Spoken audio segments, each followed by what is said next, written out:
என்னோட சர்டிஃபிகேட்ஸ்லாம் எடுத்து பார்த்துக்கிட்டு இருந்தேன். ரொம்ப நாளைக்கு அப்புறம் ஸ்கூல் டைம்ல வாங்குன அவ்வளோ சர்டிஃபிகேட்ஸையும் திரும்ப எடுத்து பார்த்துக்கிட்டு இருந்தேன். அடா! என்ன ஒரு ஃபீலிங். அதெல்லாம் நீங்க இன்னும் வச்சிருக்கீங்களா? பட் எங்கேயுமே வேலைக்கு போனா அதெல்லாம் காட்ட முடியாது தான். பட் ஆனா அது ஒரு மெமரி. அது ஒரு பியூட்டிஃபுல்லான மெமரி. ஞாபகம் இருக்கா உங்களுக்கு? அதுலயும் நான் இன்னைக்கு இந்த விவேகானந்தர் எக்ஸாம்ல ஆண்டு 3ல இருந்து 10 வரைக்கும் வாங்குனது வச்சிருக்கேன். எல்லாத்தையும் அதுல வந்து 1, 2 சர்டிஃபிகேட்ஸ் வேற கொஞ்சம் கிழிஞ்சிருக்குன்னு லேமினேட் வேற பண்ணி வச்சிருக்கேன். அப்புறம் கோல போட்டி, மாலை கட்டுற போட்டி, பஞ்சபுராண போட்டி. அந்த டைம்ல வந்து பஞ்சபுராணம் ஓதும்போது ஒரு நர்வஸ் இருக்கும். லைக் எல்லாருக்கும் சரியா படிக்கணும். பொண்ணுங்கலாம் வேற ஒரு மாதிரி ராகமா படிச்சிருவாங்க. நமக்கு அந்த ராகமும் வராது. ஒரு மாதிரி எப்படியாச்சும் சொதப்பாம படிச்சிடணுங்கிற மைண்ட் செட் இருக்கும். அதெல்லாம் ஒரு மாதிரி செம்மையா வைபா இருக்கும்ல. நவராத்திரி வந்துட்டாலே ஸ்கூல்ல வந்து ஒரு பெரிய செலிப்ரேஷன் தான். வீட்ல எப்படி இருக்கோ தெரியல. ஆனா ஸ்கூல்ல அந்த ஒரு பெரிய கொண்டாட்டம் தான். எப்படியாச்சும் டெய்லி பொங்கல், புளியோதரை, கடலை ஏதாச்சும் ஒன்று நம்ம எப்படியாச்சும் உசார் பண்ணிடுவோம். நம்ம கிளாஸ் பூசியா இல்லைனாலுமே கூட எப்படியாச்சும் பக்கத்து கிளாஸ் வேற கிளாஸ்னா கூட யாராவது ஒரு சின்ன பையனை அப்படியாச்சும் தட்டி பிடிச்சி அங்கிருந்து கொஞ்சத்தை பிடிங்கி சாப்பிட்டுருவோம். அதுவும் கடைசி நாள் அன்னைக்கு நடக்கிற செலிப்ரேஷன்ஸ் எப்படியும் மாலை கட்டணும், மூங்கில்லாம் கட்டணும் அப்படின்னு சொல்லி எப்படியுமே கிளாஸ் நடக்காது, வெளியில அனுப்பிடுவாங்க. எப்படி கொஞ்சம் பெர்ஃபெக்ட்டா இருக்கவனுங்க, கொஞ்சம் பெர்ஃபெக்ட்ஸோட வந்து க்ளோஸா இருக்கவங்களா இருந்தா நம்மள அப்படி இன்னும் கொஞ்சம் அவங்களோட அனுப்பிடுவாங்க.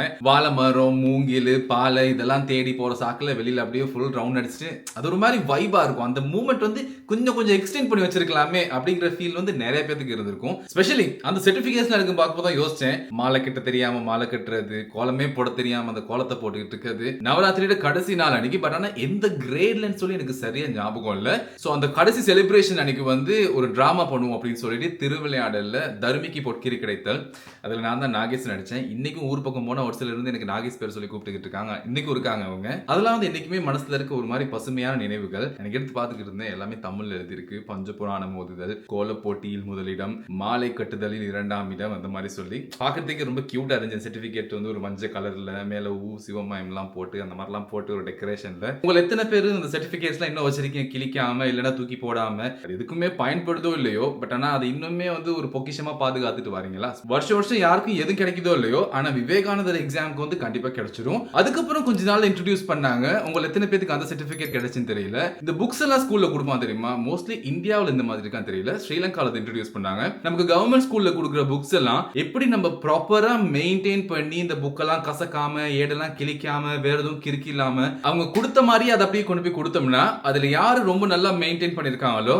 அவங்களுக்கு வந்து ஒரு சர்டிபிகேட் கொடுப்பாங்க. அந்த புக்ஸ் எப்படி மெயின்டைன் பண்ணாங்கன்னு சொல்லிட்டு. அன்னைக்குமா நான் வந்து கிரேட் 6ஓ 7ஓ படிக்கும் போது நினைக்கிறேன் அதை இன்ட்ரோடியூஸ் பண்ண மாதிரி எனக்கு ஞாபகம் இருக்கு. எனக்கு முதல் வருஷம் கிடைக்கல, என் ஃப்ரெண்டுக்கு கிடைச்சு. 2வது வருஷம் நான் புக்ஸ் ஸ்கூலுக்கு கொண்டே போகல. கொண்டு வந்த புக்ஸ் அப்படியே கவர் போட்டு பேக் பண்ணி அழகா வச்சுட்டேன். வீட்டுல படிக்கிறதோட சரி. மத்தபடி ஸ்கூலுக்கு நான் எடுத்துட்டே போறது இல்ல. அடுத்த வருஷம் நான் வாங்கின இந்த சர்டிபிகேட். உங்களுக்கு எத்தனை பேர் அதை வாங்கிருக்கீங்க? ஸ்ரீலங்கால வந்து இன்னும் அதை கொடுக்குறாங்களா அந்த சர்டிபிகேட்? இந்த புக்ஸ் நல்லா மெயின்டைன் பண்ணா. அடுத்த ஸ்கூல்ல இருக்க ஒரு முக்கியமான வைப் வந்து ஸ்போர்ட்ஸ் மீட் தான். நான் படிச்ச ஸ்கூல்ல வந்து ஒரு 10-15 வருஷமா ஸ்போர்ட்ஸ் மீட்டே நடத்தல. நான் ஒரு கிரேட் 7 8 படிக்கும் போது தான் ரொம்ப வருஷத்துக்கு அப்புறம் ஸ்போர்ட்ஸ் மீட் வச்சாங்க. அந்த டைம்ல வந்து 200 மீட்டர், 100 மீட்டர், ஹை ஜம்ப்ல நான் பார்ட்டிசிபேட் பண்ணேன். அப்புறம் ரிலேல பார்ட்டிசிபேட் பண்ணேன். பேட்மிண்டன், கிரிக்கெட், ஃபுட்பால்லாம் சுத்தமா தெரியவே தெரியாது. ஃபுட்பால் இன்னைக்கு கூட எந்தெந்த பொசிஷன்ல எனக்கு ஒண்ணுமே தெரியாது. அது எப்படி ஒரு மாதிரி ஜாலியா போயிடும். எப்படியுமே ஸ்கூல்ல ஒரு 2-3 கிழமைக்கு பாடம் நடக்காது. டென்ட் அடிக்கிறது, அங்க சுத்துறது, எப்படி வார்ம் அப்க்கு கூட்டு போயிருவாங்க, மார்ச்சிங்க்கு கூட்டு போயிருவாங்க, ட்ரைனிங்க்கு கூட்டு போயிருவாங்க. அதுக்கப்புறம் போனா ஒரு 1-2 சப்ஜெக்ட் நடக்கும். அதுக்கப்புறம் அப்படியே ஃபுல்லா கிரவுண்ட்லயே தான் சுத்துறது. எப்படியுமே இந்த ஐஸ்கிரீம், பஞ்சு மிட்டாய், பம்பாய் மிட்டாய் அதெல்லாம் விற்க வந்துருவாங்க. அதெல்லாம் அப்படியே சாப்பிட்டுக்கிட்டு ரவுண்ட் அடிச்சுக்கிட்டு அது ஒரு மாதிரி செம்மையா ஜாலியா இருந்த ஒரு டைம் பீரியட்ல நீங்க அந்த சர்டிபிகேட்லாம் எடுத்து பார்த்துக்கிட்டு இருக்கேன். எனக்கு அதெல்லாம் அப்படியே தோணிக்கிட்டு இருக்கு.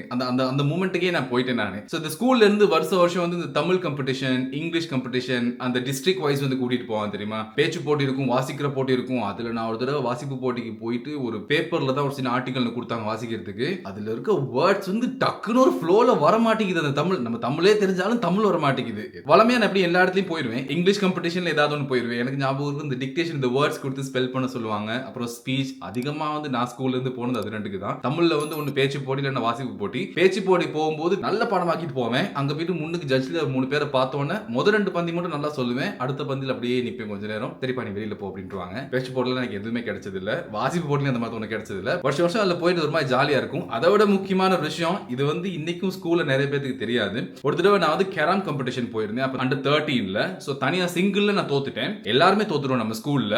அண்ட் டபுள்ல வந்து நானும் என்னோட ஃப்ரெண்டும் அட்டி செம்ம அட்டி எல்லாத்தையும் அடிச்சு தூள் கலப்பி கடைசியா செமிஃபைனல்ஸ்க்கு வந்துட்டோம். செமிஃபைனல்ஸ் அடிச்சு விட்டோம். ஃபைனல்ல வந்து நிக்கிறோம். ஃபைனல் வந்து ஆனா அன்னைக்கே இல்ல. இன்னொரு 1 மாசம் டைம் போகும். அந்த 1 மாசத்துக்கு அப்புறம் தான் அந்த ஃபைனல் வைப்பாங்க அப்படின்னு சொல்லிட்டாங்க. இப்போ ஸ்கூல் எல்லாம் வந்து ஒரே பாராட்டு, பரவாயில்லைடா ஃபைனல்ஸ் வரைக்கும் போயிட்டீங்க, யாருமே போகல, நீ 2 பேரும் போயிட்டு அப்படின்னு சொல்லி அடுத்த மாசமும் வந்துச்சு. ஸோ அடுத்த மாசம் நானும் என் ஃப்ரெண்டும் மட்டும் தான் அந்த கேரம் காம்படிஷன் காம்படிஷன்ல ஃபைனலுக்கு போறோம். போன தடவை எந்த சார் நம்மள கூட்டிட்டு போனாரோ அவரே தான் இந்த பெருமை எங்களை கூட்டிட்டு போனாரு. அங்க போனா நம்மளோட ஆப்போசிட் டீம்ல விளையாட வேண்டியவங்க வரல. ரொம்ப நேரம் வெயிட் பண்ணி வரல. கடைசியா எங்க 2 பேத்துக்கும் கோல்ட் மெடல் கொடுத்துட்டாங்க. அப்ப சார் சொன்னாரு, ஸ்கூல்ல போயிட்டு சொல்லாதீங்கடா, அவங்க யாரும் வரல, உங்களுக்கு கோல்ட் மெடல் சும்மா கொடுத்துட்டாங்கன்னு சொல்லி. சோ நல்லா செம்மையா விளையாண்டு ஜெயிச்சு தான் அந்த கோல்ட் மெடலை வாங்கிட்டு வந்திருக்கோம் அப்படின்னு சொல்லிடுவோன்னு. அது யாருக்குமே நான் சொல்லல. அதுக்கப்புறம் அவனும் அப்படியே மூடி மறைச்சிட்டான், நானும் மூடி மறைச்சிட்டேன். ரீசெண்டா நான் பின்லாந்து வர்றதுக்கு முன்னுக்கு நம்ம பசங்க எல்லாம் மீட் பண்ணோம் ஸ்ரீலங்கால. அப்பதான் நான் அந்த உண்மையை ஓபன் பண்ணேன். எப்ப கிட்டத்தட்ட ஒரு 12-13 வருஷத்துக்கு அப்புறம் மச்சான் இப்படித்தான் அந்த கேரம் காம்படிஷன் அந்த டைம்ல நாங்க போன ஞாபகம் இருக்கா, அதுல நாங்க ஃபைனல்ல ஜெயிக்கல மச்சான், இப்படித்தான் அந்த பக்கம் விளையாட வேண்டியவங்க வரல, அதனால எங்களுக்கு சும்மாவே கோல்ட் மெடல் கொடுத்து அனுப்பிட்டாங்க.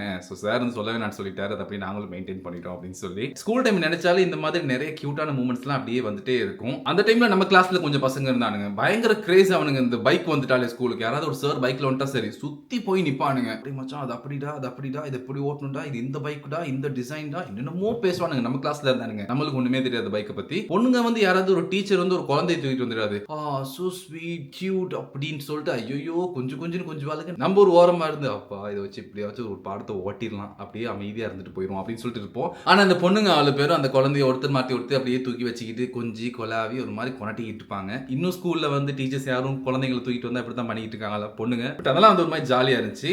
அப்போ ஒரு மைண்ட் செட் இருந்துச்சு, எப்படியாச்சும் சீக்கிரம் பெரிய ஆளாயிரணும், சீக்கிரம் பெரிய ஆளாகி வேலைக்கு போயிடணும். வேலைக்கு போயிட்டோம்னா வந்து அப்பா இந்த படிக்கிறதுக்கெல்லாம் தொல்லையே இல்லை, நிம்மதியா வேலைக்கு போனா நிறைய சம்பாதிக்கலாம், கையில காசு இருக்கும், ஜாலியா ஸ்பெண்ட் பண்ணலாம், ஜாலியா இருக்கலான்ட்டு. ஸ்கூல் டைம்ல இருந்த வரைக்கும் தாண்டா ஜாலி. அதுக்கு மேல போ இருக்க ப்ரெஷரு.